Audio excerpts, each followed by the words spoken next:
시편 55편 22절 말씀.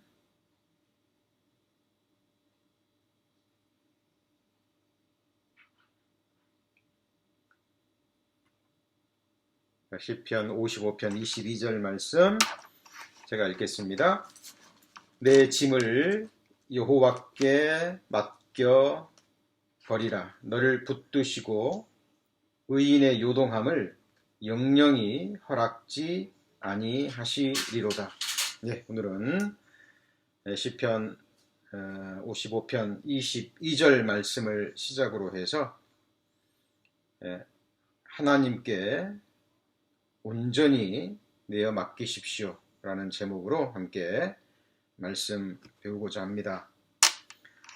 지금 22절은 다윗이 자기 자신을 2인칭화 시켜서 지금 자기 자신에게 하고 있는 말이죠. 내 짐을 여호와께 맡겨버리라. 지금 다윗이 자기 자신한테 하는 말입니다. 우리 지난 시간에 시편 55편 역사적 배경을 우리 자세히 배웠습니다. 압살롬이 반역을 하고 약 4년 동안 준비를 해서 백성들의 마음을 빼앗았죠. 그리고 다윗의 신하 모사였던 아히도벨까지 다윗에게 등을 돌리고 또 많은 백성들이 다윗을 지금 버린 상태죠. 그래서 비참하게 지금 도망 중에 있는데 또 그 중에서도 성에서 그 기가 막힌 이야기를 들었죠. 아히도벨의 그 책략으로 압살롬이 다윗의 그 후처들을 많은 사람들이 보는 앞에서 백주에 대낮에 자기 후처들과 압살롬이 동침하는 그 이야기를 듣고 지금 다윗은 이 시편 55편을 기록하고 있습니다. 지금 22절에서 다윗이 말한 그 짐이라는 것이 다윗의 육신의 어깨와 다윗의 육신의 등에 얹혀져 있는 눈에 보이지 않는 짐이 아니라는 것은 아시겠죠? 그 상황이 주는 현실이 주는 그 기가 막힌 상황 속에서 오는 어떤 삶의 영혼의 눌림과도 같은 이것은 육신으로 지고 갈 수 없는 또 다윗의 힘으로는 감당할 수 없는 너무나 큰 그 짐이 지금 다윗의 삶을 다윗의 영혼을 지금 누르고 있습니다. 다윗은 지금 스스로에게 지금 내 짐을 여호와께 맡겨버리라. 그러면 너를 붙드시고 하나님이죠. 그리고 의인의 요동함을 영영히 허락지 아니하시리로다. 라는 믿음의 고백을 통해서 지금 하나님의 위로를 구하고 있는 것입니다.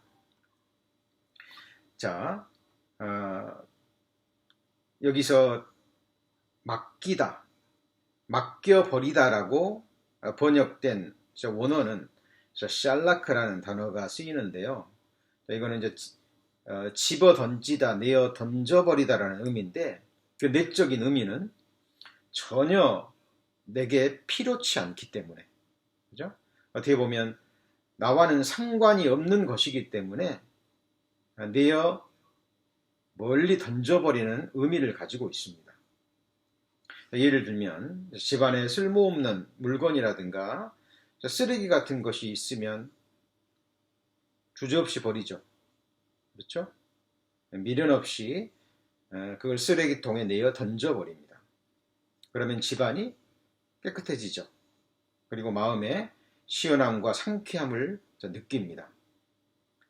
지금 다윗이 겪고 있는 그 기가 막힌 상황 속에서 주어지는 어떤 고난들, 사실 이거는 다윗이 감당할 수 없는 거거든요. 사람이라면 연약한 인생들은 감당할 수 없는 정말 기가 막힌 짐입니다. 그것은 다윗이 감당할 수 없기 때문에 또 다윗이 어찌할 수 없는 것이기 때문에 믿음으로 지금 내어 맡기는데 그 맡기는 대상이 바로 하나님이죠. 바로 하나님입니다. 자, 우리 예수님께서 우리 모든 인생들에게 하신 말씀이 있죠. 우리 시편 55편은 붙잡아 놓으시고요. 마태복음 11장 28절 마태복음 11장 28절을 찾겠습니다.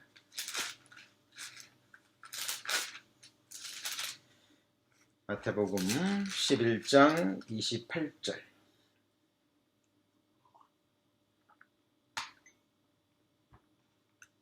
자, 제가 봉독합니다. 자, 수고하고 무거운 짐진 자들아 다 내게로 오라. 내가 너희를 쉬게 하리라. 너무나 유명한 말씀이죠. 예수님께서 이 세상 모든 인생들에게 하시는 말씀입니다. 여기서 주목해야 될 부분이요. 다라는 표현입니다. 다. 자, 28절에서 예수님이 말씀하신 이 짐도 어떤 짐일까요? 눈에 보이는 그런 짐이 아니죠? 어깨에, 등에 우리가 짊어지고 가야 될 그런 육신의 짐이 아니라는 거 우리는 알 수 있습니다. 예수님은 아시는 거예요. 우리가 이 세상을 살아가는 가운데 수많은 짐들을 지고 있다는 것. 그 짐을 맡기라는 겁니다. 그죠? 수고하고 무거운 짐진 자들아 다 내게로 오라. 내가 너희를 쉬게 하리라. 그 말은 내게 오라는 것은 뭐죠? 그 짐을 다 내게 맡기리라는 겁니다. 자, 이것을 조금만 깊이 생각해 보면 이건 사람은 할 수 없는 말이죠.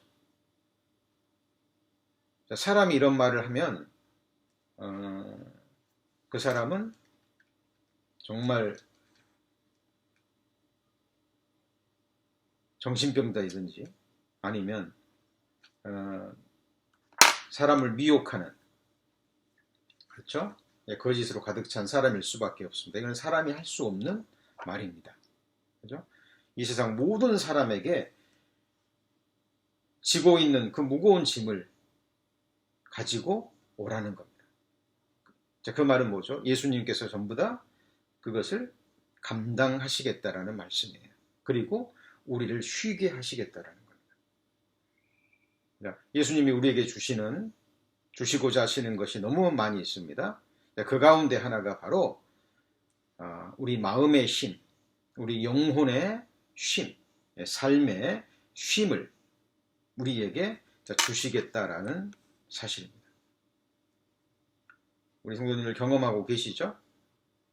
우리에게 주어지는 마음의 짐, 이런 삶의 짐들은요, 매일 주어집니다. 매일. 그죠? 자, 오늘 또 여러 모양의 짐을 지셨죠? 그렇죠? 지셨습니다. 또 감당하셔야 될 일도 하셨고. 자, 그러면 내일은 또 어떻습니까? 내일이라는 또 하루가 허락된다면 또 여전히 우리는 우리에게 주어진 삶의 짐들을 느끼실 거예요. 근데 하나님은 자, 매일매일 우리 삶에 주어지는 그 모든 짐들을 가지고 예수님 앞에 나아오라 라고 말씀하십니다. 그러면 날마다 우리 짐을 지고 우리와 함께 가시겠다라는 거죠. 자, 이 말을 또 다른 표현으로 하면 예수님께서 우리의 짐꾼이 되어지시겠다는 겁니다. 우리의 모든 짐을 지고, 삶의 짐, 마음의 짐, 그 어려운 여러 가지 일들의 짐을 지고 우리와 함께 동행하시겠다라는 의미도 되는 거죠. 자, 시편 68편입니다. 자, 시편 68편.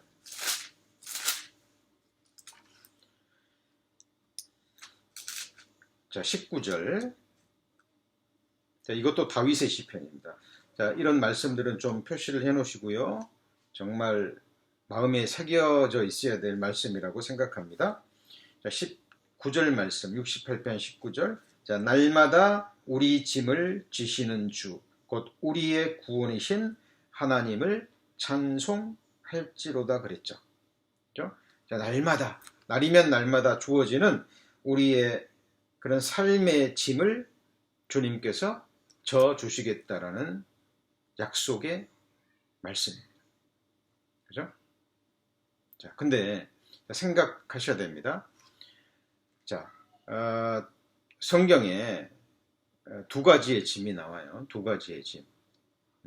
그 첫 번째는 뭐냐면, 이제부터 공부하시겠습니다만은, 또 우리가 너무나 잘 알고 있는 거죠. 우리의 죄의 짐입니다. 그죠? 자, 죄의 짐이 있고, 그리고 우리 삶 가운데 짊어지는 삶의 짐이 있습니다. 그죠? 자, 그런데 삶의 짐은 우리가 구원받은 이후에도 구원받았다 그래서 우리에게 짐이 없어지는 게 아니잖아요. 그죠? 우리가 마땅히 져야 될 짐들이 매일매일 순간 우리에게 다가옵니다. 근데 그런 짐들은 우리가 주님께 실제로 맡겨야 됩니다. 맡겨야만 주님이 지고 가실 수 있는 거예요. 그런데 예수님께서, 하나님께서 우리가 부탁하지도 않았는데, 우리가 원하지도 않았는데, 하나님께서 우리의 의지와 상관없이 일방적으로 지고 가신 짐이 있죠. 그게 무슨 짐입니까? 죄짐이라는 겁니다. 자, 우리 구원받은 그리스도인들 이거를 반드시 구분하셔야 됩니다. 구분하셔야 돼요. 말씀을 통해서 분별하라 그랬잖아요. 진리의 말씀을 옳게 분별하라, 그 말은 디바이드 하라는 거예요. 나누라는 겁니다. 자, 이사야 53장 6절입니다. 이사야 53장 6절.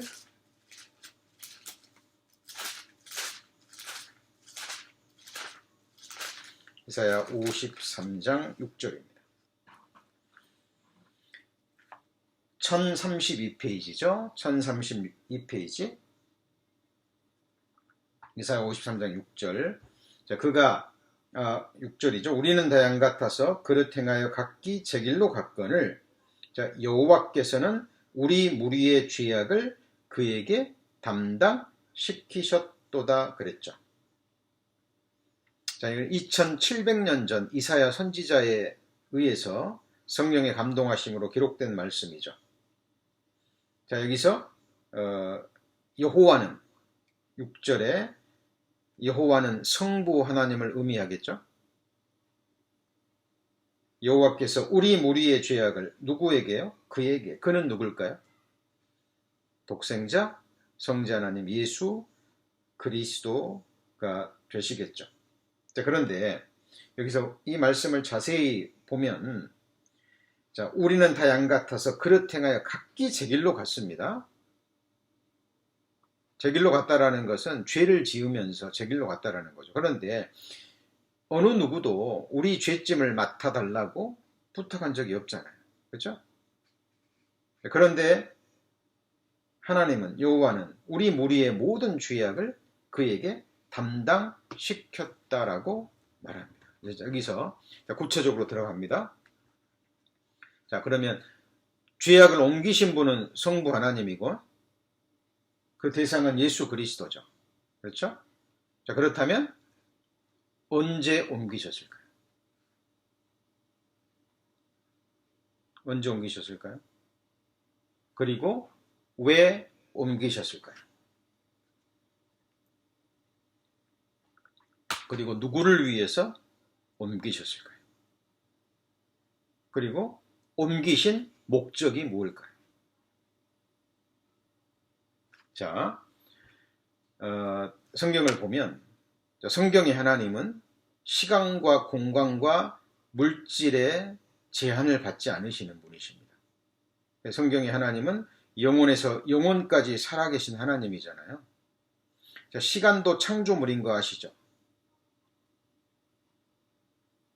자, 우주 만물, 공간도, 땅도, 모든 물질도, 그리고 시간이라는 것도 하나님의 창조물에 속합니다.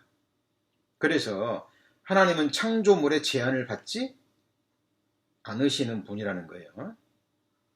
자, 우리에게만 시간과 공간과 물질의 의미가 있는 거지, 자, 하나님 앞에는 영원한 현재의 하나님이시고 영원하신 하나님이셔요.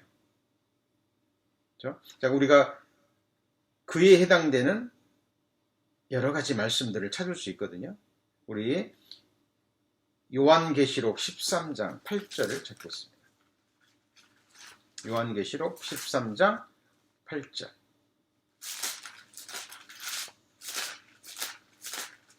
요한계시록 13장 8절입니다. 412페이지 요한계시록 13장 8절. 자, 죽임을 당한 어린 양의 생명책에 창세 이후로 농명되지 못하고 이 땅에 거하는 자들은 다 짐승에게 경배하리라 그랬는데, 자, 여기서 우리 개역 성경에는 죽임을 당한 어린 양의 생명책에 창세 이후로 이렇게 말이 나오잖아요. 그런데 자, 원어에도 그랬고요. 그 다음에 영어 성경에도 보면 이렇게 돼 있습니다. And all that dwell upon the earth shall worship him, whose names are not written in the book of life of the Lamb. 그리고 slain from the foundation of the world, 이렇게 나와요. 그러니까 자, the lamb, 양이죠? 양, the lamb. 근데 어떤 양이에요? slain, 죽임을 당한. 언제부터요? From foundation of the world. 그러니까 from the foundation of the world가 the lamb, slain from the foundation of the world가 앞에 있는 양을 수식해 주는 거예요. 그러니까 양이 언제 죽었어요? 창세로부터 죽은 거예요. 그러니까 하나님은 이미 창세로부터 하나님의 어린 양 예수 그리스도를 죽이셨다니까요. 자, 아담이 범죄했을 때 하나님이 입혀주신 것이 무엇입니까? 가죽옷이죠. 가죽옷은 어떻게 만들어지나요?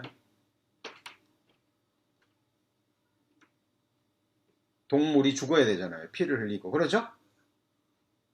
근데 그 아담에게 가죽옷을 입히시기 위해서 죽임을 당한 그 짐승은 누구를 상징할까요? 예수 그리스도입니다. 그죠? 그래서 아담의 그 부끄러움을 가리워 주셨잖아요. 자, 그건 벌써부터 에덴 동산에서부터, 그죠? 하나님은 마음에서 예수 그리스도에게 우리의 모든 죄를 짊어지셔서 그 죄삭수로 육체의 생명은 피에 있습니다. 피가 죄를 속하느니라 그랬죠? 그래서 이미 하나님은 마음에서 독생자를 죽이신 거예요. 예수 그리스도를. 그죠? 그래서 창세로부터 죽임을 당한 어린 양의 생명책에 이렇게 해야 맞는 거고요. 킹 제임스 버전에는 그렇게, 우리말 버전에도 그렇게 번역이 되어 있습니다. 그래서 성경의 하나님은 우리와 같은 시간의 매임을 당하지 않는 분이라는 사실입니다. 하나님 우리와 같은 인생이 아니셔요. 자, 그와 같은 예를 또 한 가지 찾아봅니다. 자, 이 말씀 굉장히 중요한 말씀이에요. 시편 139편 6절입니다. 시편 139편 6절. 시편 139편 6절입니다. 자, 이런 말씀들을 그냥 스쳐 지나가시면 안 되고요. 깊이 묵상하시고 우리 성도님들 각 분에게 믿음으로 적용해야 될 말씀입니다. 16절 말씀. 시편 139편 16절 말씀. 자, 내 형질이 이루기 전에 주의 눈이 보셨으며, 자, 나를 위하여 정한 날이 하나도 되기 전에 주의 책에 다 기록이 되었나이다. 다윗의 고백입니다. 자, 이 말씀 이해하셨죠?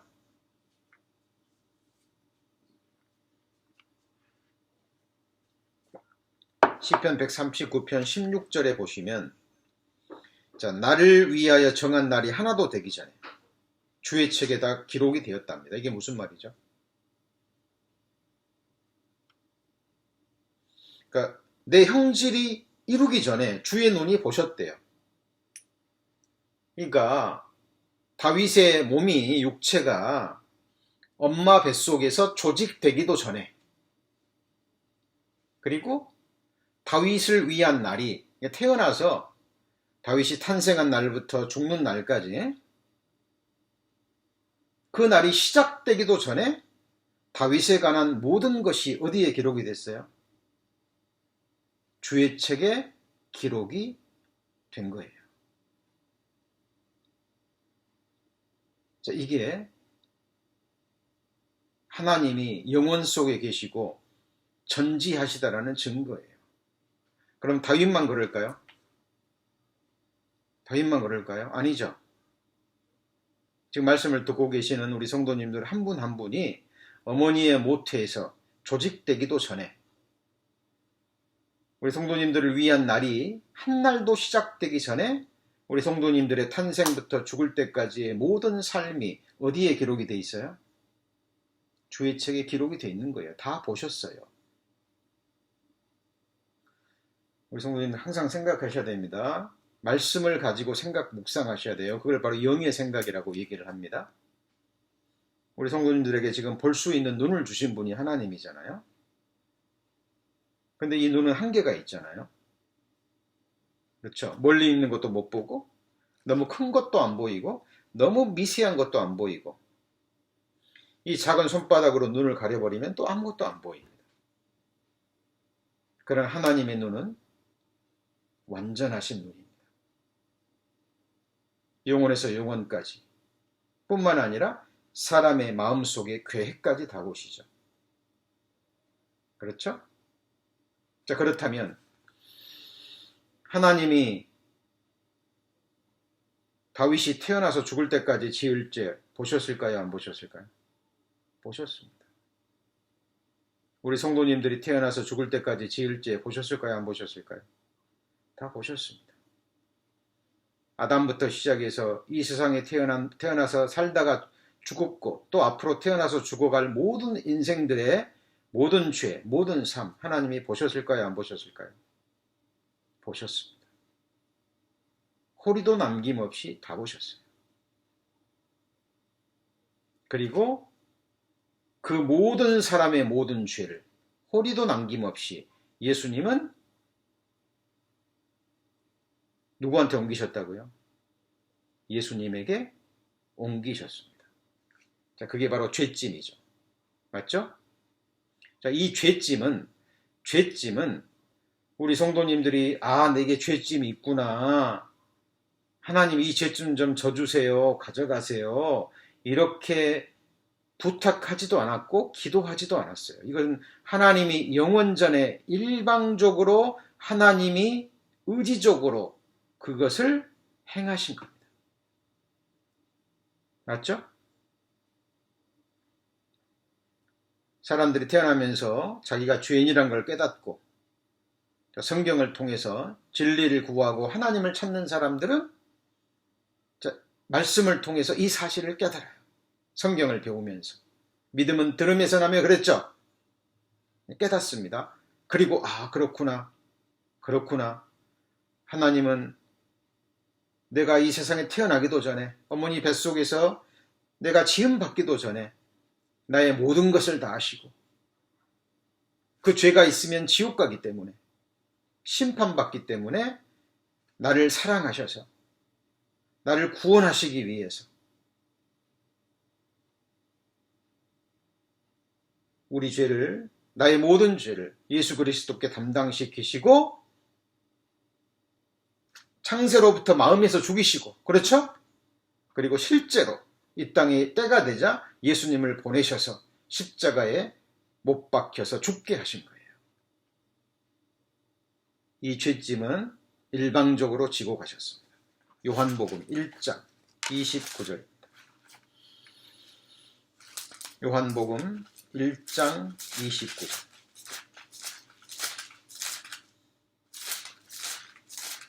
성도님들, 이 복음 말씀은 아무리 자주 들어도 지나침이 없죠. 우리 성도님 마음에 늘 새기시고 이 소망으로 사셔야 됩니다. 요한복음 1장 29절. 자, 이튿날 요한이 예수께서 자기에게 나오심을 보고 가로되 보라, 세상 죄를 지고 가는 하나님의 어린 양이로다.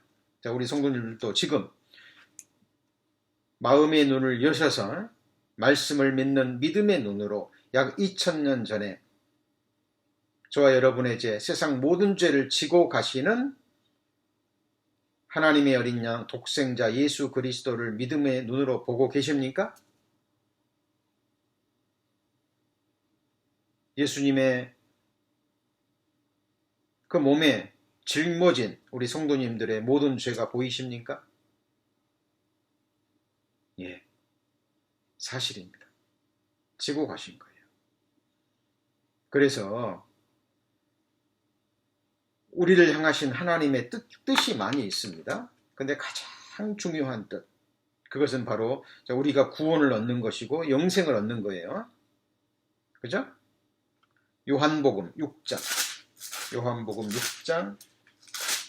40절. 자, 이 말씀을 통해서도 많은 영혼들이 구원함을 받고 구원의 확증을 얻습니다. 요한복음 6장 40절. 요한복음 6장 40절. 내 아버지의 뜻은, 그리고 그 다음에 뭐죠? 아들을 보고. 어떤 아들입니까?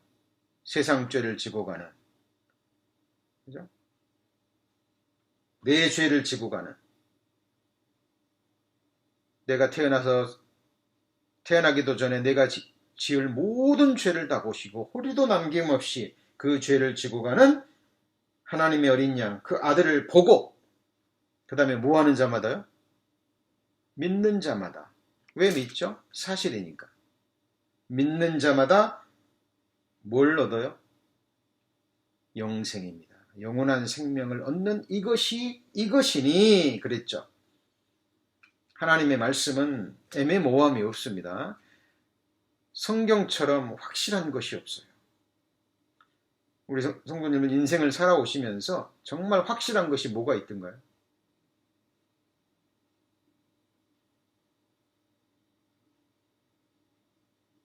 믿고 의지하고 바랄 것이 뭐가 있던가요? 하나님의 말씀입니다. 그렇죠?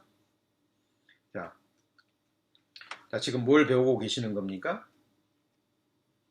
죄짐은 우리가 맡기지 않아도, 우리가 부탁하지 않아도 하나님께서 우리를 사랑하셔서 일방적으로 지고 가셨어요. 그래서 하나님은 시간 속에 거하시지 않기 때문에 그 일을 하실 수 있는 거예요. 그래서 그런 말씀들이 많이 성경에 있잖아요. 로마서 8장 3절에도 미리 정하신 그들을 부르시고 또 부르신 그들을 의롭다 하시고 의롭다 하신 아들을 영화롭게 하셨느니라 그랬죠. 영화롭게 하셨다는 것은 이 몸까지 부활의 몸으로 만드셨다라는 거예요. 우리 성도님들이 아들을 보고 믿으셨다면, 그렇죠? 자, 언제 우리 성도님들이 죄를 깨닫고 하나님을 찾고 회개하고 복음을 믿을지 하나님 아셨죠? 그렇죠? 하나님이 미리 아시고 창세전에 선택하신 거예요.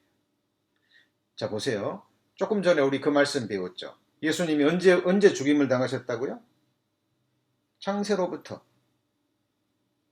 그럼 우리 성도님들을 하나님이 언제 부르시고 하나님의 백성으로 택하셨을까요?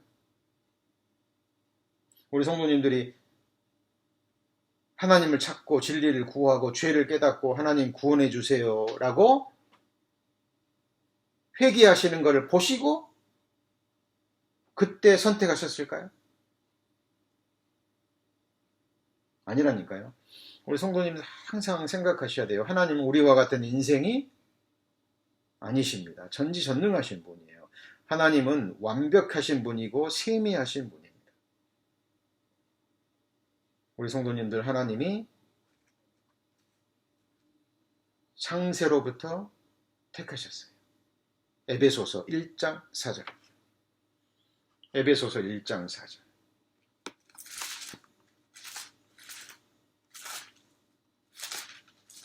에베소서 1장 4절. 자, 에베소서 1장 4절. 곧 창세전에, 말씀이 연결됩니다. 말씀이 연결되니까 흐름을 잘 따라오셔야 돼요. 창세전에 그리스도 안에서 우리를 뭐 하셨어요? 택하셨어요. 우리 안에 성도님들이 계시죠? 맞죠? 이 에베소서 1장 4절에 말하는 우리는 교회를 가리키는 겁니다. 교회. 창세전에 교회를 택하셨는데 교회 안에는 각 사람들의 지체가 있어야 되잖아요. 그죠? 그래서 창세전에 그리스도 안에서 우리를 택하사 라고 말합니다. 우리로 사랑 안에서 그 앞에 거룩하고 흠없게 하시려고, 그쵸? 그 기쁘신 뜻대로 우리를 예정하사 예수 그리스도로 말미암아 자기 아들들이 되게 하셨으니. 맞죠? 자, 창세전에 택하시고 아들들이 되게 하셨다니까요. 그러면 이 말씀 오해하시면 안 돼요. 그러면 누구는 영생 얻을 것이 정해졌고 누구는 멸망이 정해졌다, 그 말이 아니에요. 그죠? 자, 그러면 하나님의 공의에 자, 맞지 않습니다. 베드로전서 1장 2절입니다. 베드로전서 1장 2절입니다. 자, 베드로전서 1장 2절 377페이지 베드로전서 1장 2절. 자, 마음으로 같이 따라 읽습니다. 곧 하나님 아버지의 뭐를 따라요? 미리 아심을 따라. 표시해 두세요. 중요한 말씀입니다. 미리 아심을 따라 성령의 거룩하게 하심으로 순종함과 예수 그리스도의 핏뿌림을 얻기 위하여 택하심을 입은 자들에게 편지하노니 그랬죠. 그렇죠? 그러니까 미리 아심을 따라서 택하신 거예요. 진리를 구하고 말씀을 듣고 분별하고 하나님을, 예수 그리스도를 선택할 것을 아셨기 때문에 미리 아시고 선택하신 거예요. 너와 내 자손이 살기 위하여 생명을 택하라. 예수님 말씀하셨죠? 하나님이 우리 모든 인생들 앞에 생명과 사망과 복과 저주를 두었나니 너와 내 자손이 살기 위하여 생명을 택하라. 선택해야 되는 거예요. 그죠? 우리 성도님들이 예수 그리스도를 구주로 영접하고 회개하고 복음을 믿을 것을 아시고 창세전에 미리 아심을 따라 선택하셨다니까요. 자, 이것을 말씀드리는 이유가 뭐냐면 이게 구별이 돼야 된다는 거예요. 죄짐은 일방적으로 맡아주셨어요. 그렇죠? 그래서 우리는 사실 믿기만 하면 되는 거예요. 자, 그러니까 예를 들면 이런 거죠. 자, 성도님들이 오늘 하루 동안에 죄를 지셨다고 해보죠. 누구를 미워하셨어요? 그리고 져서는 안 될 이러저러한 죄를 졌다고 해보죠. 근데 죄는 내가 오늘 짓고 내가 죄를 지었다는 걸 오늘 깨달았지만 하나님은 그 죄를 언제 보셨어요? 영원전에 보셨죠. 그리고 그거 가져가셨습니까? 예, 영원전에 가져가셨어요. 그 죄삭을 언제 갚아주셨어요? 예, 그것도 영원전에 갚아주시고 그 마음에 이루어진 것을 예수님께서 오셔서 2000년 전에 실제로 그것을 이루신 거죠. 그리고 그 죄를 기억지도 아니하시죠. 이 말씀 오해하시면 안 됩니다. 그러면 우리 이제 마음대로 죄를 지어도 됩니까? 그건 아니죠. 그렇죠? 죄에 대한 징계는 무섭습니다. 죄삭은 아니지만 죄가 얼마나 무섭다라는 것을 하나님은 우리 삶으로 체험케 하기 위해서 징계라는 것을 허락하셨어요. 그죠? 자, 그런데 이제 구원받은 이후에 죄짐이 아닌 죄짐 말고요. 삶의 짐이 있잖아요. 이러저러한 여러 가지 모습들의 짐이 있어요. 근데 그 짐은 우리 성도님들이 직접 하나님께 맡기셔야 됩니다. 그죠?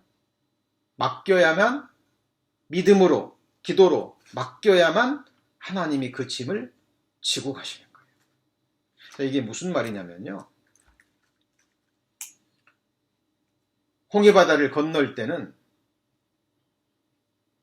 하나님이 홍해바다를 가르시고 지나가게 하셨죠. 맞죠?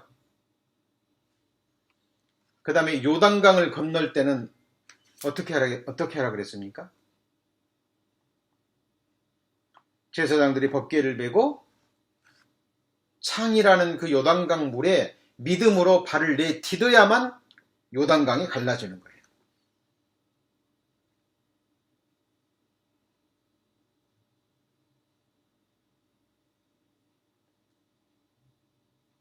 그래서 우리 성도님들 삶의 짐, 고난의 짐, 여러 가지 마음의 짐들, 사람들과의 관계 속에서 오는 짐들도 있고, 그리고 실제적으로 뭐 회사에서나 일하시면서 져야 될 그 짐들도 있잖아요. 그 짐들은 분별하시고 그걸 기도로 온전히 믿음으로 맡기셔야 됩니다. 그렇지 않으면 예수님이 그대로 우리를 지실 수가 없는 거예요. 왜? 그렇게 말씀하셨기 때문에 그래요. 자, 그래서 성경에 이런 말씀들이 많이 있죠. 베드로전서 5장 7절. 자, 베드로전서 5장 7절. 자, 우리 삶의 짐 가운데요, 정말 흔하고 또 너무나 잘 아는 짐이지만 정말 벗어나기 어려운 짐이 있죠. 그게 뭐냐면 염려와 근심의 짐이라는 거예요. 베드로전서 5장 7절. 382페이지 베드로전서 5장 7절. 자, 너희 염려를 다 주께 맡겨 버리라. 이는 저가 너희를 권고하심이니라. 권고하다라는 게 좀 어렵죠. 영어로 care for입니다. care for. 돌보신다는 얘기죠. 자, 너희 염려를 다 주께 맡겨 버리라. 그랬죠. 자, 염려도 짐이에요. 자, 우리 성도님들 지금 염려하시는 거 있습니까? 구체적으로 그 염려하고 있는 것이 무엇입니까? 하나님은 그걸 아실까요? 모르실까요? 너무나 잘 알고 계시죠. 우리 마음을 너무 잘 알고 계셔요.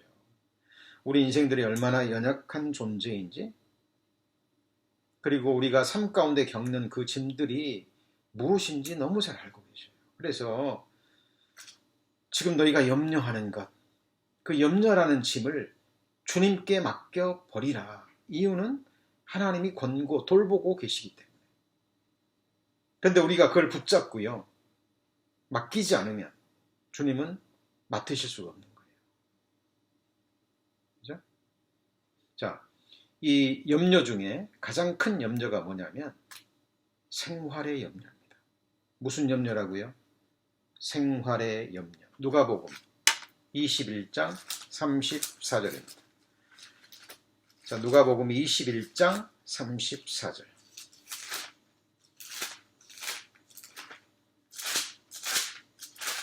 자, 누가복음 21장 34절. 예수님이 친히 하신 말씀이죠.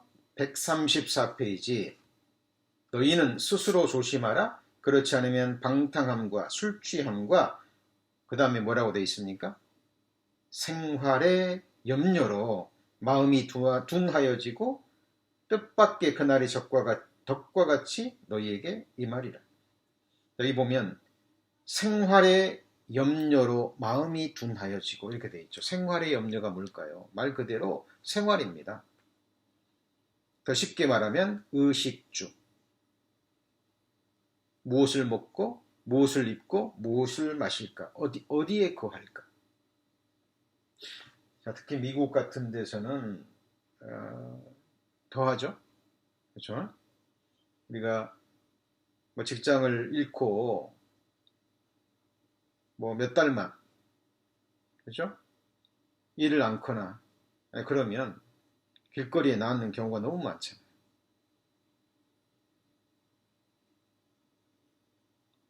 더구나 지금 같은 이제 경제가 어려워지고 인플레가 심해지고, 그죠? 또 이제 이제 일할 수 있는 나이도 이제 계속 지나가고 또 몸도 아프고, 그죠?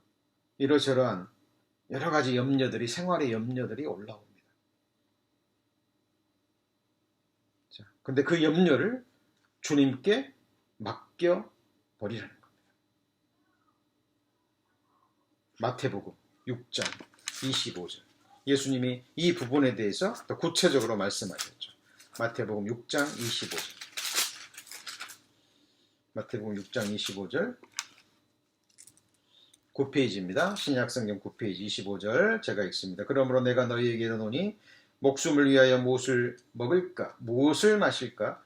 몸을 위하여 무엇을 입을까? 뭐하지 말라고요? 염려하지 말라. 잘 따라하고 계시죠? 마태복음 6장 25절입니다. 자, 목숨이 음식보다 중하지 아니하며 몸이 의복보다 중하지 아니하냐. 공중의 새를 보라. 심지도 않고 거두지도 않고 창고에 모아 들이지도 아니하되 너희 천부께서 기르시나니 너희는 이것들보다 귀하지 아니하냐. 당연히 귀하죠.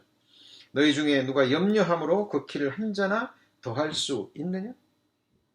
또 너희가 어찌 의복을 위하여 염려하느냐. 들의 백합화가 어떻게 자라는지 생각하여 보라. 수고도 아니하고 길쌈도 아니하느니라. 그러나 내가 너에게 말하노니 솔로몬의 모든 영광으로도 입은 것이 이 꽃 하나만 갖지 못하였느니라. 오늘 있다가 내일 아궁이에 던지우는 들풀도 하나님이 이렇게 입히시거든. 하물며 너희 일까 보냐. 믿음이 적은 자들아. 그러므로 염려하여 이르기를 무엇을 먹을까? 무엇을 마실까? 무엇을 입을까 하지 마라. 이는 다 이방인들이 구하는 것이라. 너희 천부께서 이 모든 것이 너희에게 있어야 할 줄을 아시느니라. 이런 것은 이방인들이 우상들에게 구하는 것이라 그 말이에요. 그렇죠? 그러니까 그런 기도는 하나님이 기뻐하시는 기도가 아니죠. 이거는 구하지 않아도 하나님이 주신다는 거예요. 심지어는 하나님을 믿지 않는 자들에게도 주셔요. 그런데 우리는요. 우리를 위해서 누구를 주셨어요? 아들을 주셨잖아요. 독생자 아들을 주셨는데 그 밖에 우리가 이 세상에 살아가는 동안에 필요한, 우리들이 염려하는 그 생활에 필요한 것들은 하나님이 당연히 주지 아니하시겠느냐라는 겁니다. 우리는 이 믿음으로 살아가는 거예요.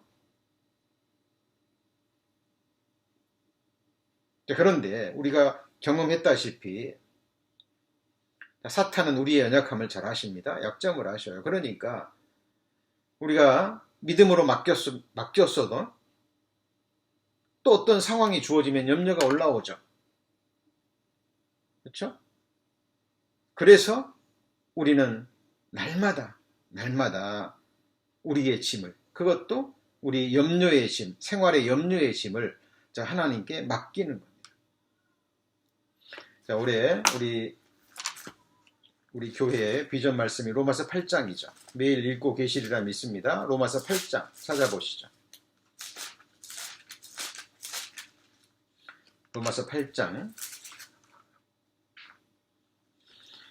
자, 250페이지 로마서 8장입니다. 31절. 그런즉 이 일에 대하여 우리가 무슨 말하리요? 만일 하나님이 우리를 위하시면 누가 우리를 대적하리요? 우리는 교회죠. 자, 하나님이 교회를 위하시면 누가 교회를 대적합니까? 자기 아들을 아끼지 아니하시고 우리 모든 사람을 위하여 내어주시니까 어찌 그 아들과 함께 모든 것을 우리에게 은사로 주지 아니하시겠느냐? 말 그대로 모든 것이에요. 은사라는 것은 선물입니다. 거저 주시겠다라는 거예요. 필요하면 우리에게. 우리 성도님들 나머지 생에 육신을 입고 살아갈 때 이 믿음으로 사셔야 됩니다. 그렇지 않으면 이 생활의 염려 속에 빠져버리잖아요. 그러면 중요한 것을 놓쳐버려요. 마음이 둔해져 버립니다. 자, 믿지 않는 사람들이 연구해 놓은 곳이 있답니다. 많은 사람들이 염려하는 것, 특히 이제 장래에 어떤 내게 무슨 일이 일어날까 이렇게 염려하잖아요. 그 중에 96%가 다 무익한 것이라. 그러니까 염려한 대로 일어나지 않는다는 거예요. 특히 우리 구원받은 그리스도인들은 이 말씀을 온전히 의지할 필요가 있습니다. 한 가지 여쭤보죠. 우리 성도님들 나머지 생에 생활하는데 누구를 의지하시겠습니까? 누구에게 맡기시겠어요?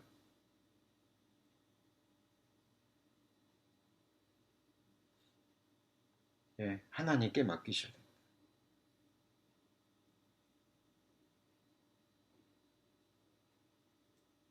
하나님은 거짓말하시는 분이 아니기 때문에. 그렇죠? 우리가 이 믿음으로 이 세상을 살아가는 거죠. 그죠? 하나님은 우리 마음을 너무 잘 아셔요. 무엇을 입을까? 무엇을 마실까? 그렇죠? 그리고 또 어디에 거할까? 우리의 거처도 우리의 염려의 대상이에요. 요한복음 14장. 요한복음 14장.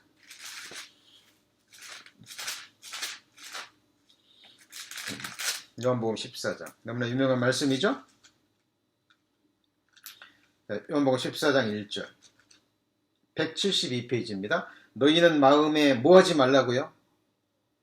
근심하지 말라 그랬는데 근심의 내용이 뭐죠?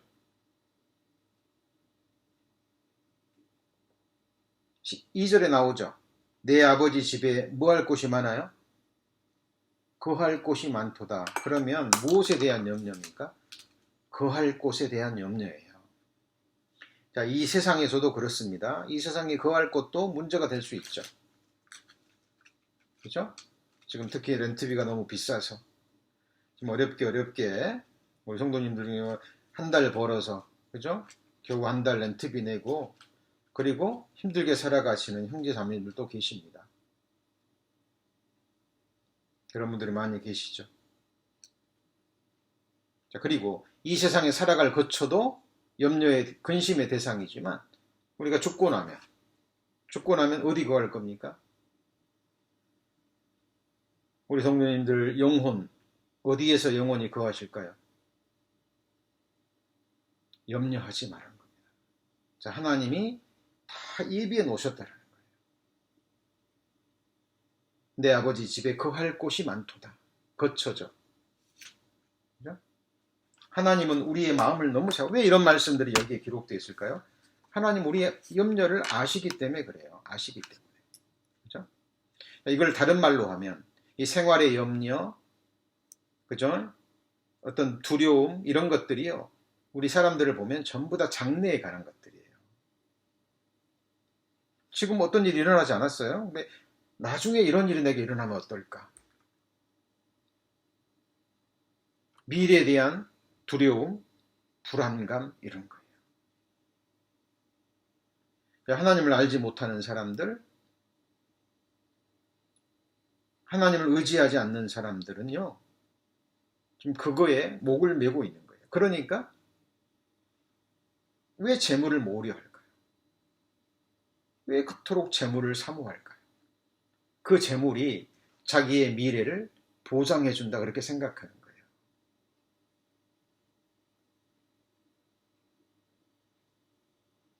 그래서 그 어리석은 부자처럼 농사가 풍년이 되니까 창고를 헐어버리고 그 창고에 곡식을 많이 쌓아놓고 이제 내 영혼아 염려하지 말라 근심하지 말라.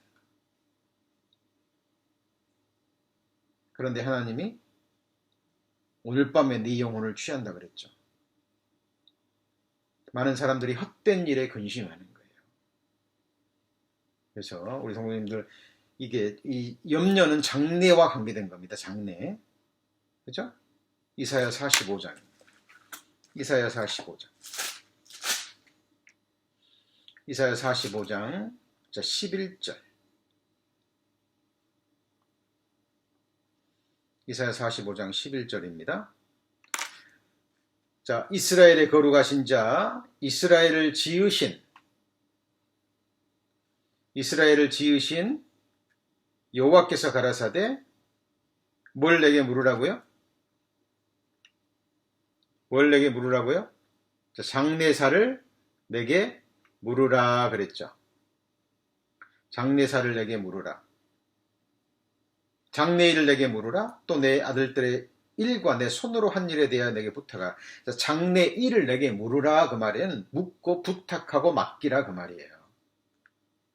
우매자는 말을 많이 하거니와 사람이 장래일을 알지 못하나니 신후사를 알게 할 자가 누구냐? 신후사. 우리 성도님들이 죽음 건너편의 일, 그때 우리 성도님들의 영혼이 어떻게 되냐 그 말이에요. 육신 잃고 살아가는 내 나머지의 생애도 중요하지만 더 중요한 것은 내 영혼에 대한 염려가 있어야 됩니다. 자, 그래서 우리 인생들이 어떻게 보면 우리의 짐 가운데요. 자, 가장 무거운 짐이 바로 나라는 짐이에요. 나라는 짐. 내 영혼, 내 삶에 대한 짐입니다.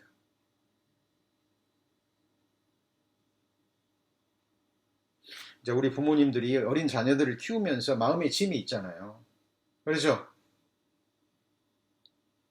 내가 죽기 전에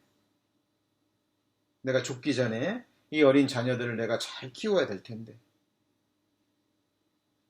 이 험악한 세상, 이 험난한 세상 이기고 잘 살아갈 수 있도록 내가 잘 키워야 될 텐데, 그런 짐이 있으시죠? 그렇죠? 내 자녀의 그 영혼의 삶의 무게가 느껴지기 때문에 그러는 거예요.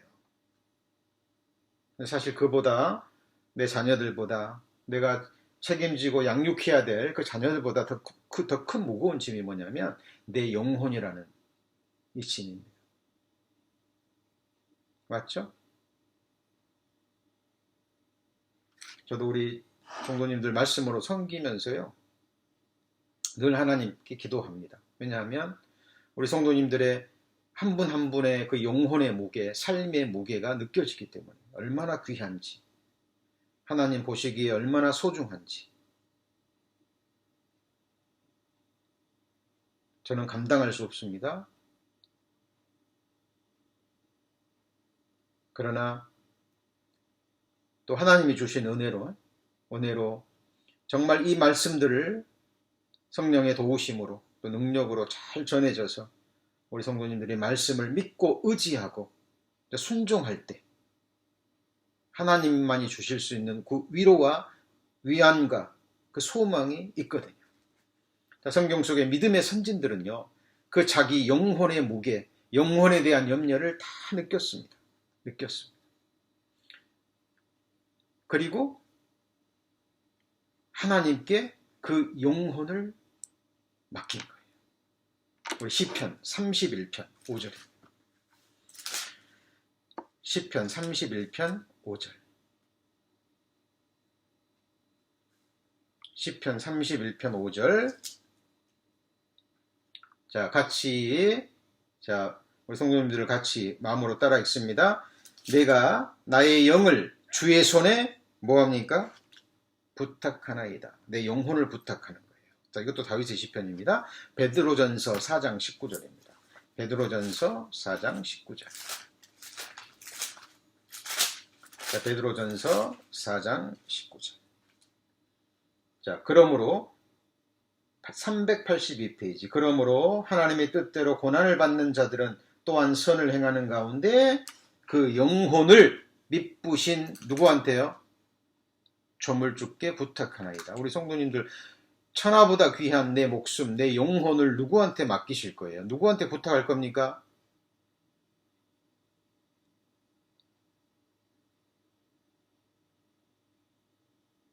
영혼을 맡긴다는 것은요, 영혼을 부탁한다는 것은 영원한 운명을 부탁하는 거예요.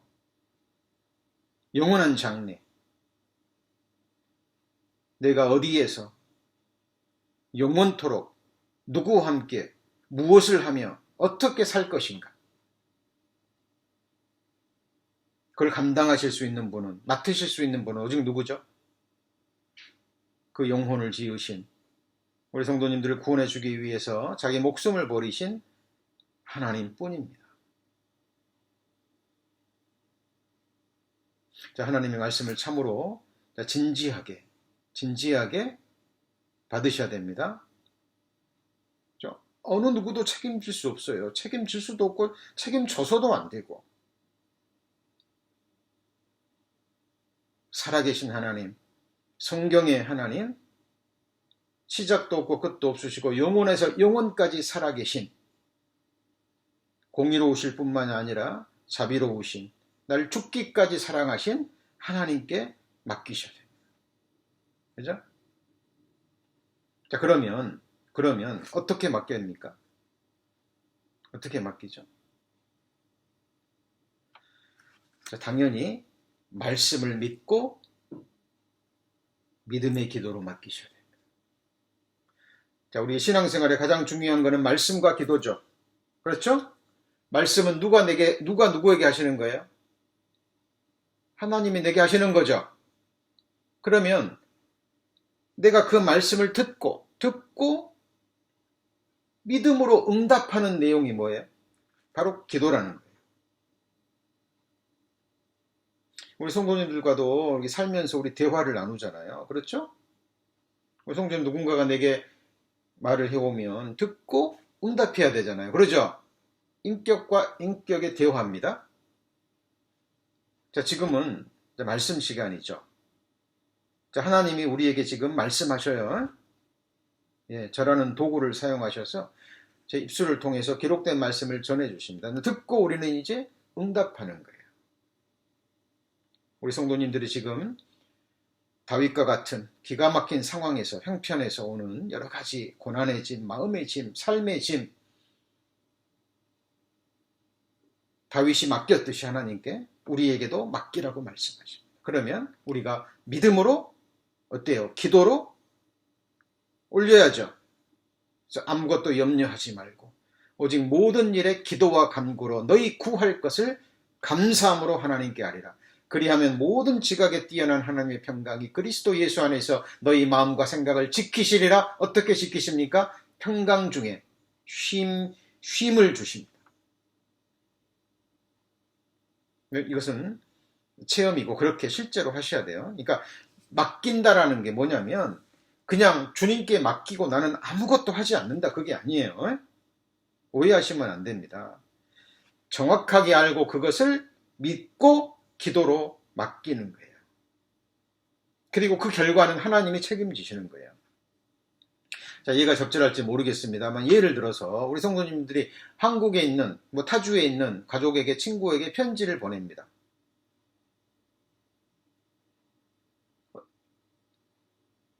어떻게 하면 되죠?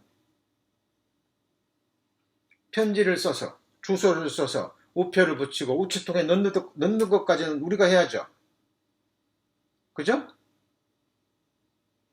한국에 택배를 붙일 때도 마찬가지입니다.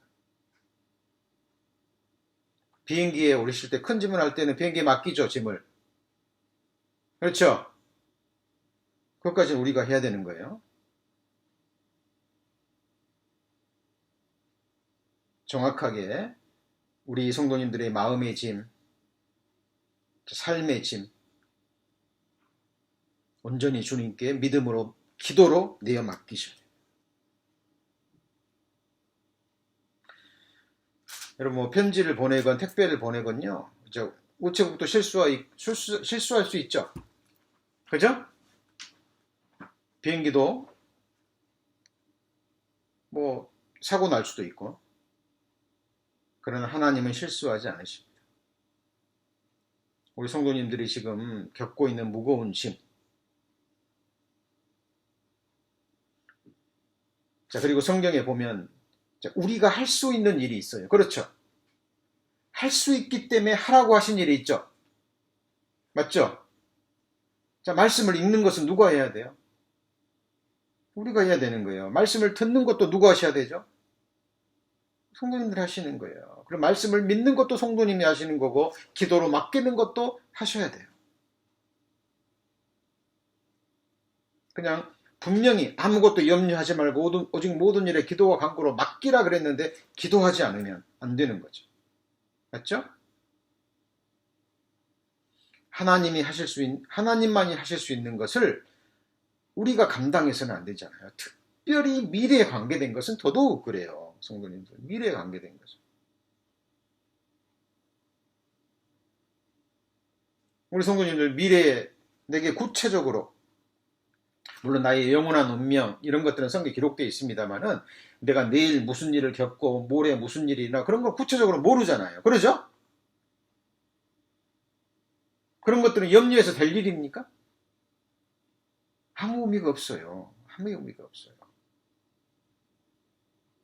근데 문제는 사람들이 그런 것들을 염려한다는 거예요. 그래서 우리가 할 수 있는 일, 나사로가 죽었습니다. 죽은 나사로를 사람들은 살릴 수 없었죠. 맞죠? 근데 죽은 나사로가 무덤에서 살아나왔죠. 붕대를 감고 나왔습니다. 그 붕대를 풀어주는 일은 우리가 할 수 있죠.